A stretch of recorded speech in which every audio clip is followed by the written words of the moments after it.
Pang balita, tila nagsilbing inspirasyon naman para sa mga national karatecas ang pagkakasama ng karate do sa listahan ng Priority Sports ng Philippine Sports Commission o PSC. Nagbabalik si Ms. Arian Malyare. Inilatag na ng pamunuan ng Philippine Karate Do Federation o PKF ang plano para sa 2015 season.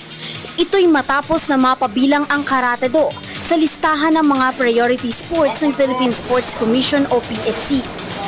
Sa panayam ng PTV Sports, naniniwala si Philippine Karate Do Federation Secretary General Raymond Lee Reyes na mas lalong aangat ang kalidad at popularidad ng Karate Do dahil sa inclusion sa priority list. Ilan lamang ang mas magagandang exposure sa abroad sa mga inihahanda ng grupo ni Reyes para sa mga national karatecas.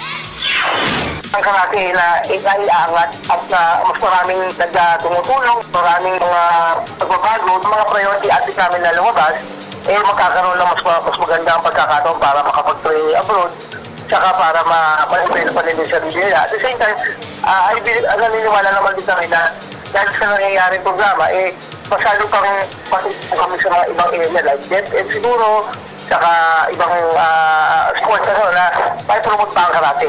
Kaya we can say na yung 2014 nag-improve po sa amin at ipukuntihin namin yung within the years.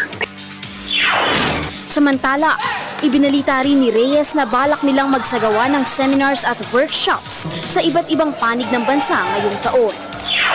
Itong ginawa naman, ang gagawin kasi namin, may mga meetings kami, yung pinaka-final na sa namin lahat ng activity namin para pagdating na February lahat, ayos na kami lahat. Kasi kahit ang January ang preparation time namin. Lahat pupunta ng Cebu, tapos Baguio area, Davao, yan po muna yung mga ulos na pupuntahan na magsusunod kami ng Luzon, Visayas, Mindanao na activity para makakita kami na makapag-scout ng bagong theater. Kasama ng Karate Do sa listahan ng mga priority sports ang athletics, archery, boxing, billiards, bowling, chess, taekwondo, wrestling at wushu. Para sa PTV Sports, Arian Malyare, Telebisyon ng Bayan. Samantala, pinagharian naman ni three-time tour champion John